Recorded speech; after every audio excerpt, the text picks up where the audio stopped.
This video will look at enhancing a sky to make it a bit more dramatic and bring out the features, especially in clouds. So I've got the picture opened here in Adobe Camera Raw. The first thing I'm going to do, because this is a snowy scene, is I'm going to turn up the highlights just to try and make sure we've got plenty of white in our scene. So I've turned the highlights right up here, and you can see it's making a little difference. I'm going to try and turn up the whites a bit as well and see what happens with that. So you can see when I start turning up the whites that I'm getting clipping in the sky on the left hand side there.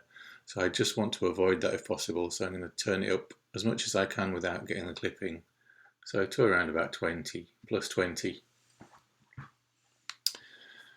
The next thing I'm going to do is bring in a graduate filter, a neutral density graduate. So I click on the filter up here and then drag it down over the sky just to below the horizon. I'm going to turn the exposure down just to see what it looks like. Don't want to go too crazy and make it too black, but I think maybe around about 80, 75, 80 is okay. Also, you don't just have exposure controls, you have all the other controls on the graduate filter as well. So you might want to try adding a little bit of contrast enhancement. So I'm going to try a little bit of texture. It's very subtle, so subtle in fact that I'm not sure I'm going to use that one. I'm going to try clarity. That is less subtle. Not sure, I mean that does add some density to the dark colours, but I don't know if I like it very much, so I think I'm going to leave that out too. So I think I'm going to leave the sky there, or I could try a little bit of saturation actually. Might bring in some of the colours a little bit more. Again, just do it as much or as little as you wish. In fact, you can turn it up, and if you don't like it in certain areas, you can always use the erase selection and perhaps get rid of a little bit of some of the filter, although that does erase the other parts as well. So I'm not sure. I think that's a good idea. Maybe go back to the filter, the brush, and put that back in again, I think. And then just turn that saturation back down a bit.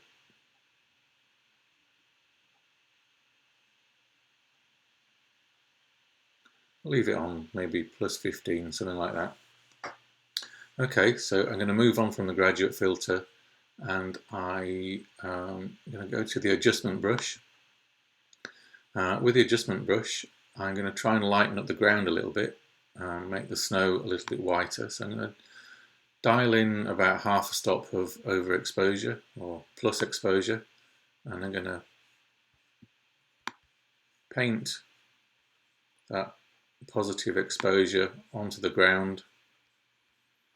Make sure you don't go too far over the horizon, or it will start encroaching into your exposure for the sky. And once you've painted that in, then you can go back to the exposure slider and adjust that to see where you want it. I mean, I quite like it around about 80, plus 80. But you can see that I have affected the sky a little bit with the edge of my adjustment brush. So what I can do is go to the erase again there, use a small brush and just take that back and make sure that I've not overexposed the highlights in that part of the sky. Okay, so I'm going to open this now into Photoshop. I've done all I want to do in ACR.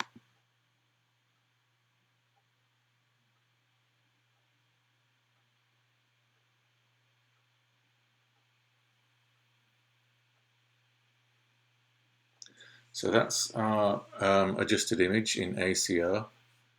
Just going to go to my spot healing tool and just get rid of a little dust spot that I've noticed up here. Now I have been noticing a few gremlins on this new version of Photoshop, and one of them seems to be that my spot healing brush gets stuck, and if I go back to open and then back to spot healing brush on the history, it seems to work okay, but that is a bit irritating. It's not the only bug that I've noticed.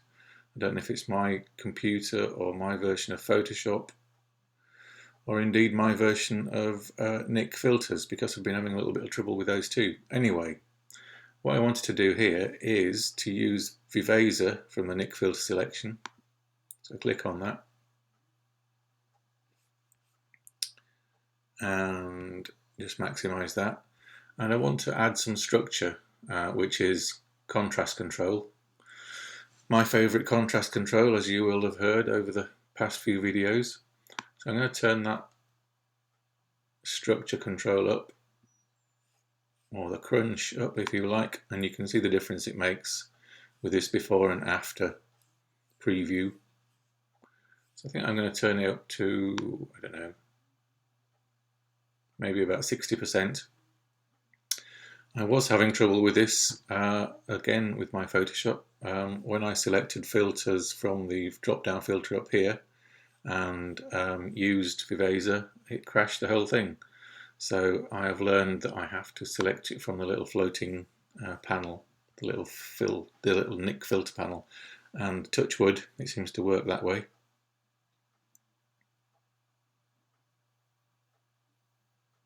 So this is my adjusted exposure using Viveza and structure. The thing that I might want to do here is if I think that my ground is a little bit too contrasty, I'm not sure it is, I mean I quite like it like that, but if you wanted to only adjust the sky, you can easily add a layer mask onto your Viveza layer and then get your brush tool and just brush with black over your ground and take away the NIK filter. So you're just left with the NIK filter over the sky. So that might be something you want to do, or it might not. And you've always got the opportunity as well, because it's on a separate layer, to adjust the opacity of the Viveza structure layer and turn it right down if you think you've done too much at it. So that is without Viveza, that is with Viveza. Okay, I'm going to do a slightly different version now.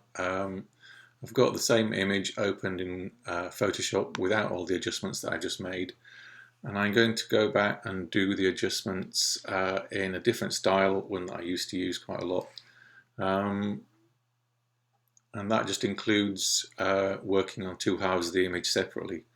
So to